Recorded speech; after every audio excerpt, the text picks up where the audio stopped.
Ligne droite. Le grand réveil. Alors, chers auditeurs, je voulais donc annoncer ce matin, nous recevons Damien Rieu, puisque concernant la censure Instagram, l'arrestation de Pavel Durov, l'emprisonnement des Britanniques indignés et parmi les nombreuses répressions et censures auxquelles le camp patriote doit aujourd'hui faire face, notre invité n'est pas en reste tant il enchaîne les procès politiques.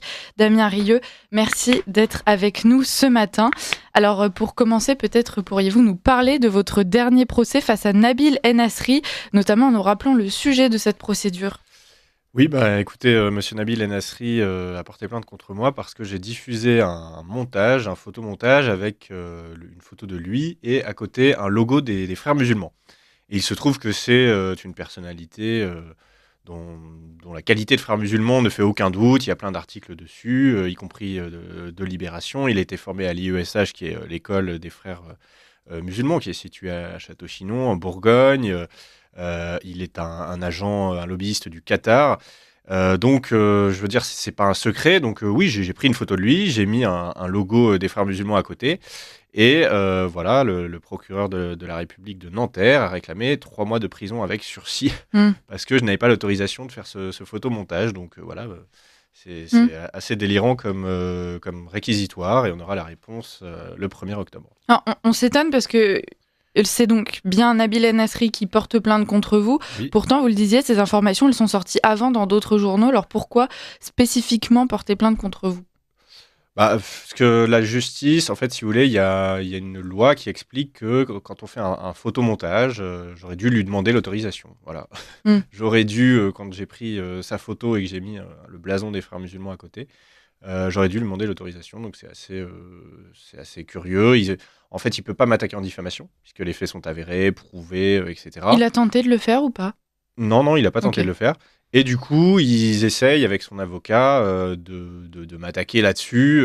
Voilà, tout photomontage. Vous savez, des fois à la télévision, quand il y a des montages, il y a marqué «Ceci est une parodie». Voilà. Et en fait, c'est pour protéger vis-à-vis de ce type de poursuite.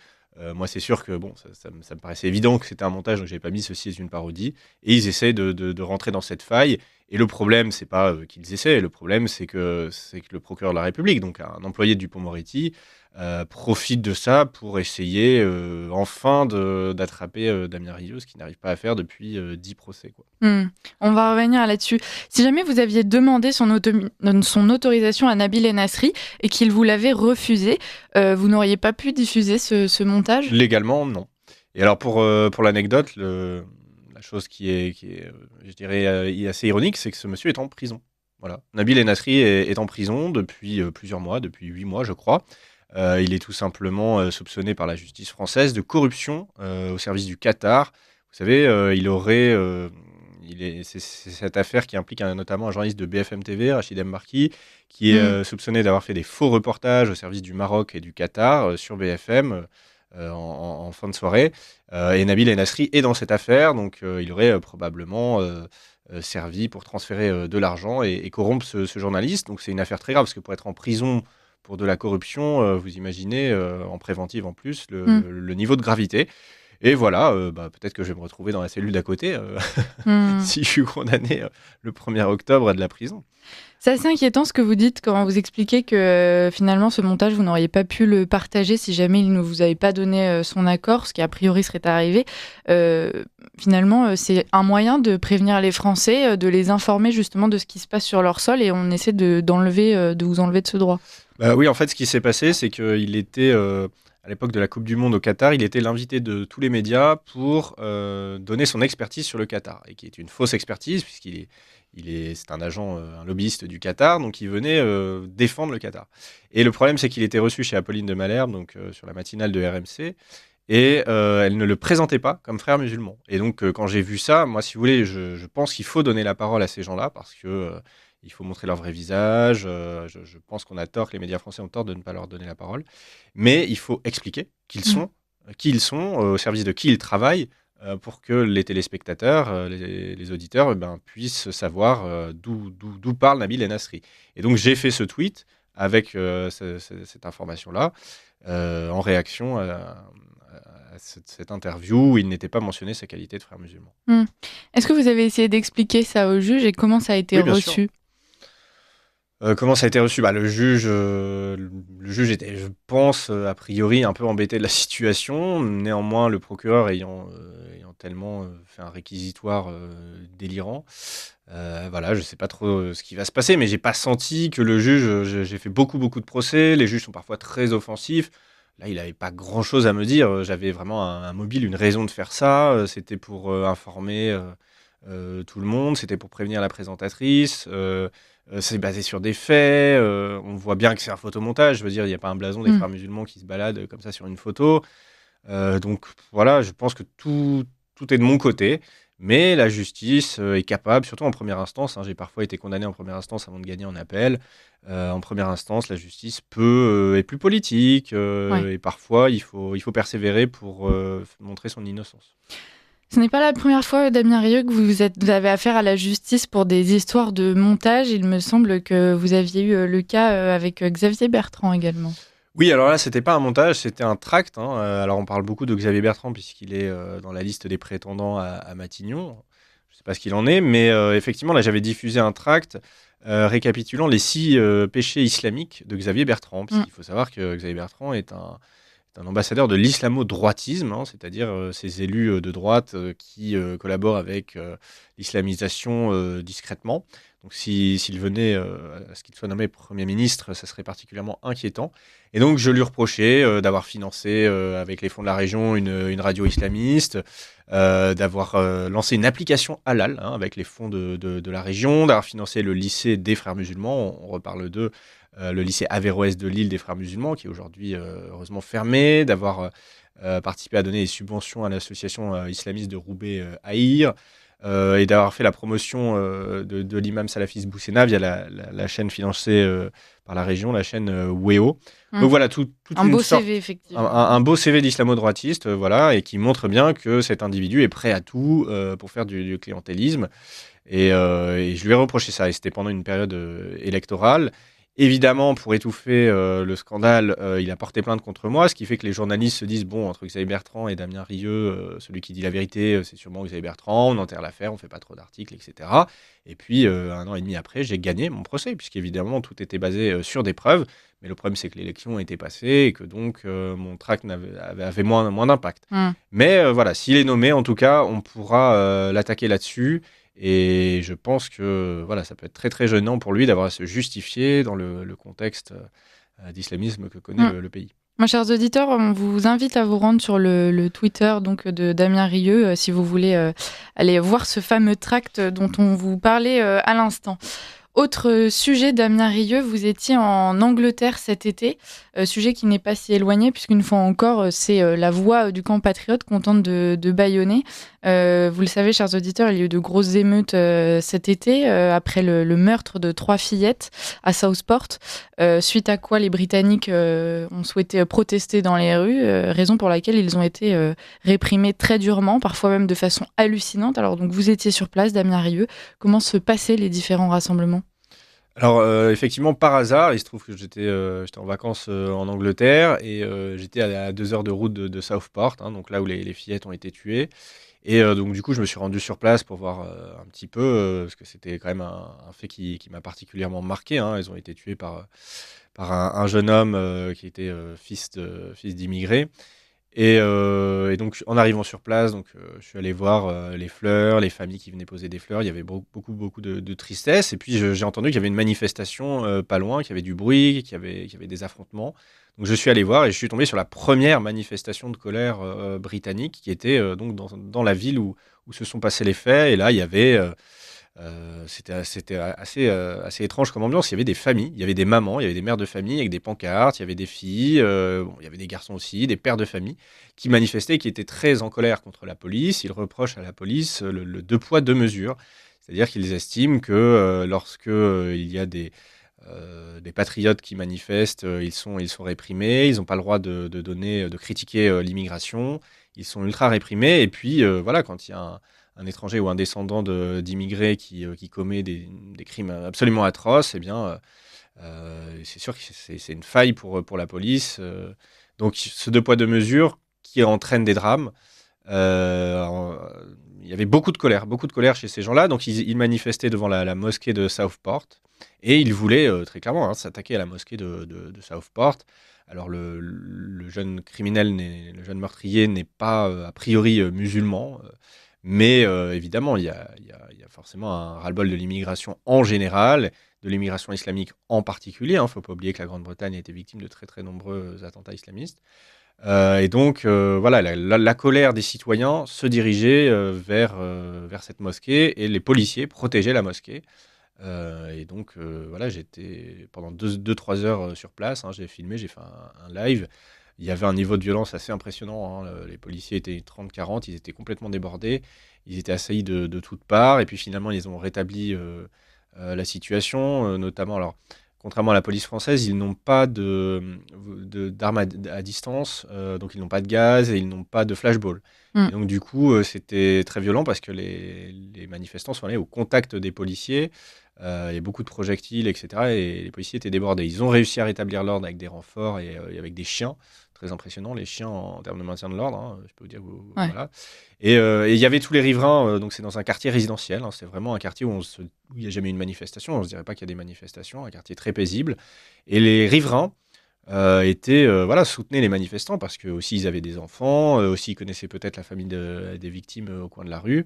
Et donc ils soutenaient les manifestants, même si les manifestants dégradaient. Je me souviens, ils cassaient les murs, les murs dans les jardins pour récupérer les briques, pour les lancer sur les policiers. Et les propriétaires des maisons ne disaient rien et même les soutenaient parce qu'ils étaient eux aussi très très en colère. Mm. Donc voilà, il y avait énormément de violence et de rancune contre la police. Et puis un ras-le-bol de l'immigration. Donc voilà ce que j'ai vu par hasard à Southport, quoi. Mm. Alors par la suite, l'Angleterre a dû gérer en plus de ça une forte mobilisation de la part de la communauté musulmane britannique, donc en réponse au rassemblement patriote. Selon vous, et ma question risque de choquer, est-ce que ce serait pas un avant-goût de ce qui pourrait arriver d'ici quelques années dans certaines villes ou pays d'Europe, un affrontement direct entre les communautés arabo-musulmanes et les Européens dits de souche? Là, il y a eu assez peu d'affrontements directs. C'est vrai qu'il y a des milices islamiques qui sont effectivement qui ont tabassé des patriotes. Je n'ai pas eu connaissance de faits de vidéos prouvant l'inverse. Donc a priori, c'est plutôt les manifestants britanniques qui ont été attaqués par ces milices. Le problème, c'est que ces milices ont été largement soutenues par la police, qui essaie de tempérer les choses, mais qui globalement ne les a pas du tout réprimées. Donc là aussi, il y a un deux poids deux mesures. Les manifestants britanniques, quand ils commettent des actes violents de colère après le meurtre de 3 fillettes, ils sont ultra réprimés. Et les milices islamiques, non, alors qu'elles étaient armées en plus, ils ont été très violents. Donc voilà. Donc après, est-ce que ça peut arriver je pense par exemple que si la mosquée avait brûlé, la mosquée de Southport avait brûlé, ça aurait pu être le déclencheur vraiment de très très graves affrontements, d'une pré-guerre civile. Voilà, la mosquée n'a pas brûlé, mais ça aurait pu être le déclencheur. Est-ce que ça peut se retrouver en France, dans d'autres pays? Sûrement, peut-être, même si j'ai l'impression quand même qu'en Angleterre, il y avait un terreau favorable à ce que cette colère se manifeste de la sorte, avec des classes populaires très très pauvres. Il y a des classes populaires britanniques qui sont, j'ai vu pour le coup vraiment des gens sans dents au sens propre, des gens, je crois, on m'a expliqué, même dans les classes populaires, qui prenaient de la drogue, qui étaient forcément éméchés dans les manifestations. C'est vraiment des gens qui vivent avec très très peu d'argent. Là-bas, il y a beaucoup moins, il faut le dire, la Grande-Bretagne est beaucoup moins socialiste que la France. Et c'est vrai que le défaut, c'est d'avoir des classes populaires britanniques complètement abandonnées. Et donc peut-être que le terreau là-bas est plus sensible à une réaction de la part des Britanniques. En France, je dirais que ça a l'air, voilà, enfin, il y a eu des attentats islamistes, il y a eu le Bataclan, il n'y a pas eu, il y a eu que des manifestations avec des bougies et des oursons. Donc il ne semble pas que ça soit la même culture de tous les côtés. C'est vrai qu'en Allemagne aussi, il y a eu des manifestations, alors pas très violentes, je crois, pacifiques, mais de réaction. Donc je ne saurais pas vous dire ce qui peut se passer, mais c'est vrai que s'attaquer aux enfants, je pense, c'est le déclencheur. Moi, j'ai toujours dit que peut-être qu'un attentat qui choquerait beaucoup plus l'opinion et qui provoquerait des réactions, c'est si les islamistes s'attaquaient à une école. Et là, c'est vrai que c'est un immigré qui s'attaquait à des enfants, et ça déclenche chez les gens, chez tous les parents, une réaction vraiment différente. Ouais. Et donc, C'est ça que ça a touché. Ça a touché vraiment le cœur des gens. Tout le monde, en fait, quand on est parent, on se transpose dans la position de perdre ses enfants comme ça. C'était un cours de danse sur Taylor Swift, enfin vraiment un truc tout à fait commun, populaire. Et donc on se dit, bah, si ça peut arriver, si même dans un cours de danse, mon enfant peut se faire poignarder par un immigré ou dans un autre cas par un djihadiste, où est-ce qu'on est en sécurité? Et donc, dans ce cas-là, ça déclenche une réaction, l'envie de se battre pour réclamer cette sécurité. Sur votre compte Twitter, on découvre qu'une ligne de bus spéciale a été mise en place à Londres sur demande du maire pour permettre aux 2 quartiers juifs d'être reliés sans avoir à passer par Finsbury Park, qui est un quartier très islamisé. Est-ce que ce ne serait pas une image très révélatrice justement d'un gouvernement qui souhaite contourner le problème de l'islamisation plutôt que de l'affronter? Alors là, en l'occurrence, il me semble, c'est la municipalité, les services de transport de la mairie de Londres. Mais c'est vrai que c'est un peu cette gestion, vous savez, on nous a vanté pendant longtemps le multiculturalisme anglo-saxon en disant que c'était une meilleure formule que le républicanisme et la laïcité en France. On constate aujourd'hui que les deux ne fonctionnent pas, hein, voilà, il n'y a aucune méthode qui fonctionne pour intégrer, assimiler des millions d'immigrés de civilisations différentes. Donc, effectivement, c'est une mesure de gestion du vivre ensemble, mais on est aussi dans ce même type de mesure en France, avec les horaires des piscines, avec les histoires d'abaya. Donc, pour l'instant, nos gouvernements résistent, mais c'est vrai que dès qu'on va avoir un gouvernement de gauche, ça risque d'accélérer. Et puis, de toute façon, même un gouvernement du centre ou de droite molle sera obligé de céder parce qu'en fait, c'est la loi du nombre. Et quand vous avez dans des classes 60-80% des élèves qui sont musulmans, vous ne pouvez pas faire respecter une règle et un règlement quand 80% des gens y sont hostiles. Donc en fait, la loi du nombre, la démographie va petit à petit rendre nos mesures laïques, notre bouclier laïque, de plus en plus impossible à appliquer. Et je crois que ce qu'on va voir dans les années qui viennent, c'est effectivement le détricotage de toutes ces mesures. Et puis, oui, des évacuations, des protections de juifs. Alors en France, ils partent se réfugier en Israël, hein. Il y a une grosse immigration. Ils se regroupent dans des quartiers, dans des sortes de ghettos informels. Ils se regroupent dans des écoles, même quand Mohamed Merah vient les chercher dans les écoles et vient tuer leurs enfants dans les écoles. Donc même ça suffit pas pour se protéger. Donc oui, c'est le symptôme effectivement d'une société de plus en plus islamisée. Et c'est vrai que les juifs sont en première ligne, les cibles de ces djihadistes. Donc voilà, c'est un symptôme de plus pour la Grande-Bretagne. C'est très inquiétant. Il y a eu des manifestations pro-palestiniennes d'ailleurs, pro-Hamas du coup, avec des millions de gens en Grande-Bretagne, beaucoup plus qu'en France. Donc ils sont beaucoup plus loin dans l'islamisation. Et puis il ne faut pas oublier, hein, ils ont, en Écosse, ils ont eu un Premier ministre d'obédience, hein, un compagnon de route des frères musulmans. Donc ça va très très vite, effectivement, en Grande-Bretagne. Ceci étant dit, je ne suis pas sûr que leur situation globale soit pire que la nôtre, parce qu'en fait, c'est beaucoup plus séparé. C'est-à-dire que moi, par exemple, je suis allé visiter Birmingham, où il y a 90% de la population d'origine pakistanaise, arabe, en tout cas islamique. Et puis, une heure après, j'étais dans la campagne anglaise et il n'y avait que des Britanniques de souche. Et donc, contrairement à la France, j'ai l'impression qu'en Grande-Bretagne, il n'y a pas d'obligation de faire du logement social. Et donc, il y a beaucoup moins de répartition de cette immigration islamique. Et donc, il y a beaucoup plus d'endroits qui sont totalement préservés. Et peut-être que finalement, la cohabitation, qui n'est pas vraiment un vivre ensemble, la séparation permet de prolonger une cohabitation pacifique, contrairement à la France, où nous, pour le coup, l'immigration est absolument répartie sur quasiment tout le territoire, hormis un peu l'ouest de la France.